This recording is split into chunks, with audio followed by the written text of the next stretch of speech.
Hey, everybody, it's really good to be with you once again. Thanks for showing up.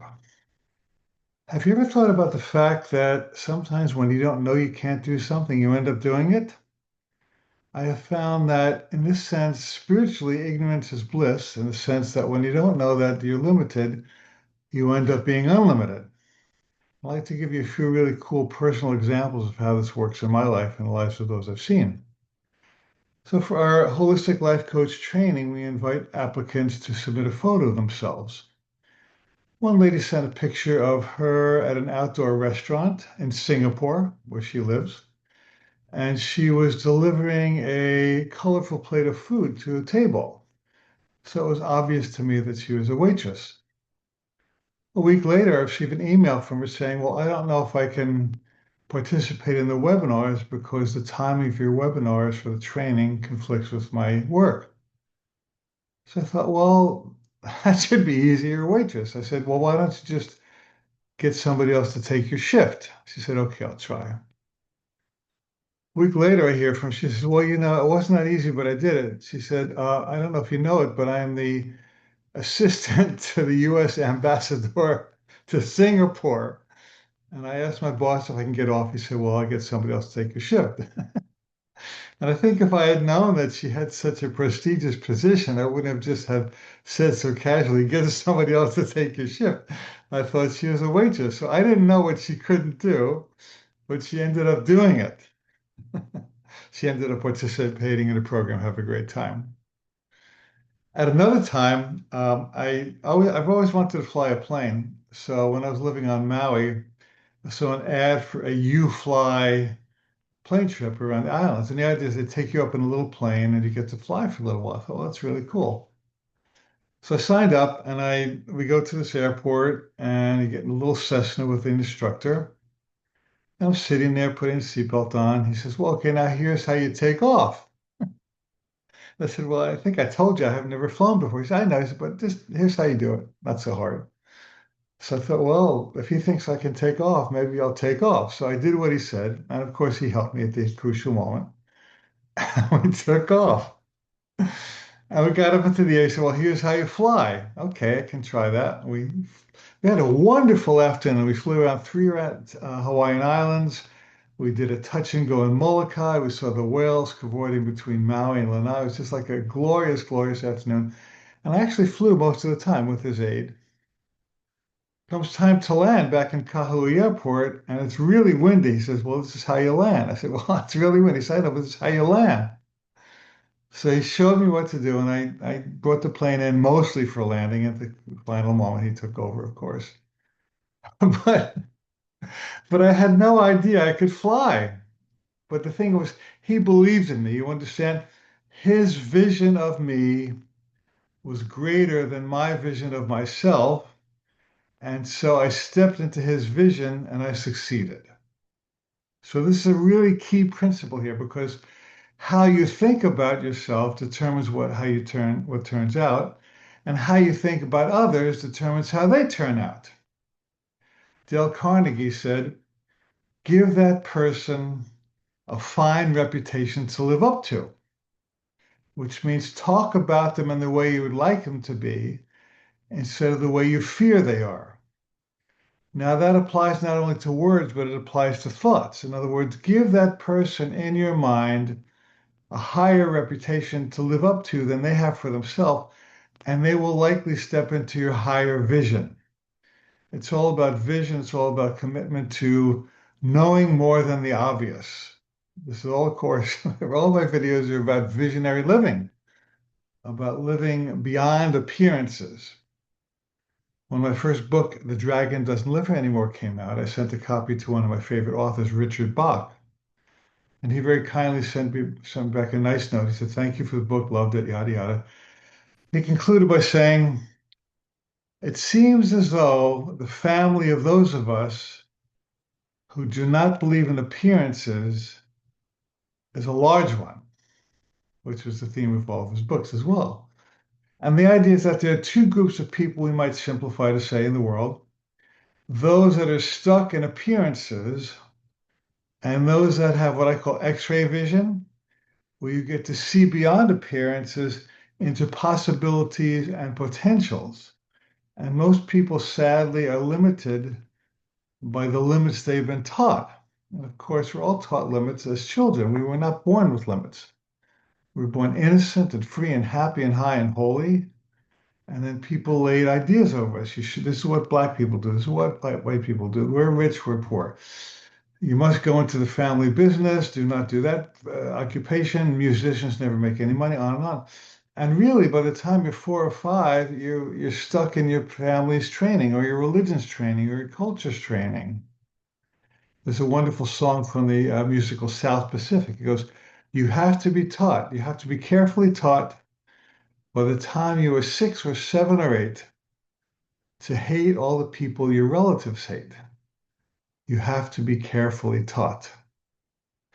So what I'd like to do with you in this video is begin to peel away the layers of limits that have been laid over you that were never real in the first place. They were perceived as real by your relatives. They were perceived as real by you, perhaps even by the masses, but they're not real. They're just agreements.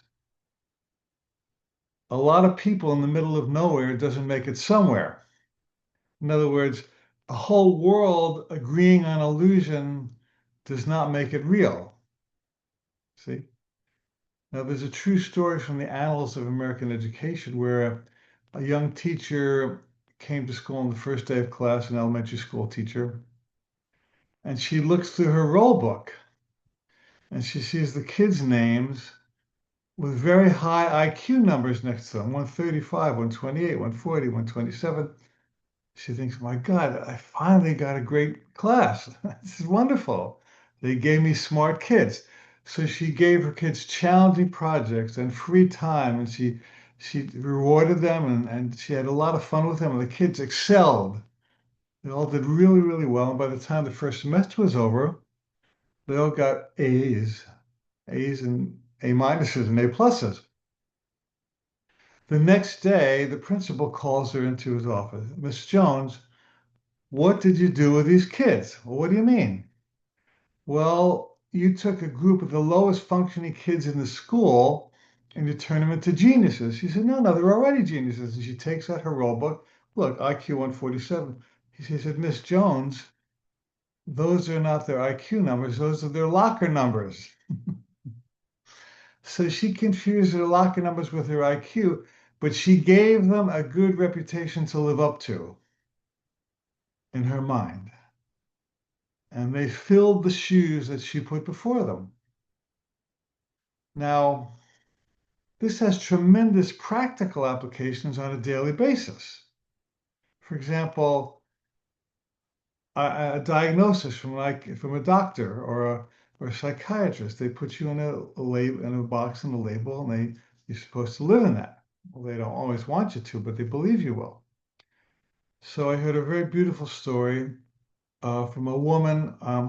There's a website for people who post their secrets, and they just reveal secrets they never told anybody, or how their secrets affected their life. So she put in short, this is a note to her husband: "I never told you when the doctor called and said you were infertile. Congratulations, it's a girl." So he didn't know what he couldn't do, and he went about the business of doing it. So let me ask you, what is it that you'd like to do, but you think you can't do? And what if you didn't know you couldn't do it? It's a really good question. And in some of my classes, I have people make 3 lists. Number one, list 3 things you'd like to do that are easy to do. Oh, I could take that course. I could take a little day trip to the city. 3 things that you could probably do if you really wanted to that were easy. Then list 3 things that you'd like to do that would be a stretch. Or I'd like to ask this person out for a date. I'd like to write a book. I could probably do it, but it would be a stretch. Okay, then list 3 things that you'd like to do that would be outrageous. Or I'd like to marry a wonderful person. I'd like to travel around the world. I'd like to have first class accommodation wherever you go. I'd like to perform at Carnegie Hall. And it's interesting because as I work with these people over time, the easy list gets displaced by the stretch list. In other words, the stretch stuff becomes easy and the outrageous stuff becomes a stretch, and there's new outrageous stuff.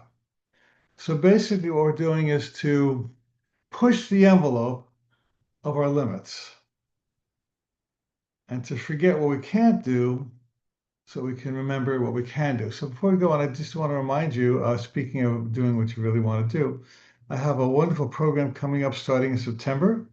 It's called a Holistic Life Coach Training. It's a 6-month course with about 24 very dedicated people, very much like yourself. And we're going to dive into the skills of holistic life coaching, whether you want to become a full-time coach, a part-time coach, just use it casually, employ the skills in your current business. So we have 15 interactive webinars, a 40-lesson course, Hawaii retreat, personal coaching with me, connection with like-minded peers, business building training certification, and graduate support. So if you really want to do this, I invite you to go to my website, alancohen.com, and there's lots of information about how to sign up. It starts in about a month, so if you feel like coming, please join us. So back to unlimited living. So let's take a moment now, close our eyes, and use our ideas for personal reflection now. So close your eyes if you would, take a breath. Think for a moment about the various boxes you've been put into.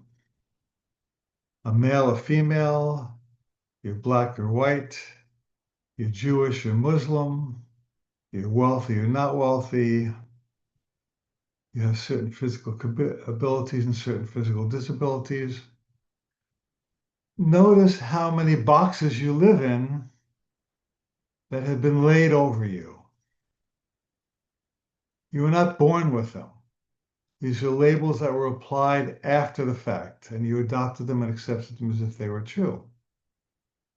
Now imagine in your mind peeling away each label. So you're no longer defined by your gender. I am not defined by my race. I am not defined by my religion. I'm not defined by my relationship history. I am not defined by the amount of money in my bank account. And if you imagine peeling each label off one by one by one by one, it's almost as if a chick is peeling it, is poking its way, pecking its way out of a shell. And if you do this with intention and sincerity and do it regularly, what'll happen, it'll be as if the ceiling of your life is being erased. And there's not a ceiling over you, there's open sky. And what you start to see is that you've never really been limited, except in your mind. But now that we're changing your mind, you're not limited at all. And now finally, take a moment to think about something you'd really like to do, but haven't done yet. I'd like to get a date with that person.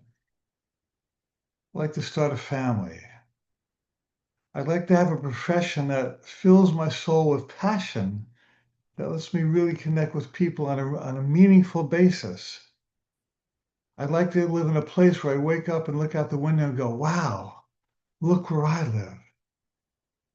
I'd like to have enough money to do fun things besides just paying my bills. I'd like to travel to Sedona. I'd like to travel to Japan. I'd like to travel to Europe. I'd like to get my book out. I'd like to offer my seminar, my workshop, my blog, my podcast.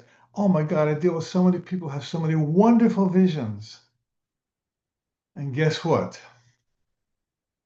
They're all doable. You deserve to have them. In one reality, they're already real. And I want you to believe in yourself so deeply and firmly that you begin to throw off false limits and false boxes you've been put into. And you begin to reclaim what I call original innocence. So close with me in the affirmation. I know but I can do whatever my heart guides me to do. I know that the universe will support me as I take steps to follow my soul's purpose. I know there's a higher power with whom I co-create to step into my true self, my highest self. I do not walk alone. I am guided. I am loved. I am healed. I am whole. And before you open your eyes, ask your spirit, your inner being, is there anything else you'd like me to know that can further the quality of my life in ways even beyond what I've expected?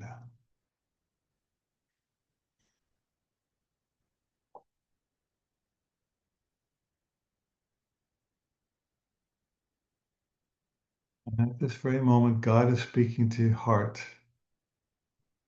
with limitless love, limitless confidence, and a limitless vision of who you truly are. And so it is. Okay, as you're ready, open your eyes. Thank you for joining me. I love these little wonderful adventures we take once in a while. I welcome your comments. Please add any experiences and comments, and I'll see you again soon. Have a wonderful day.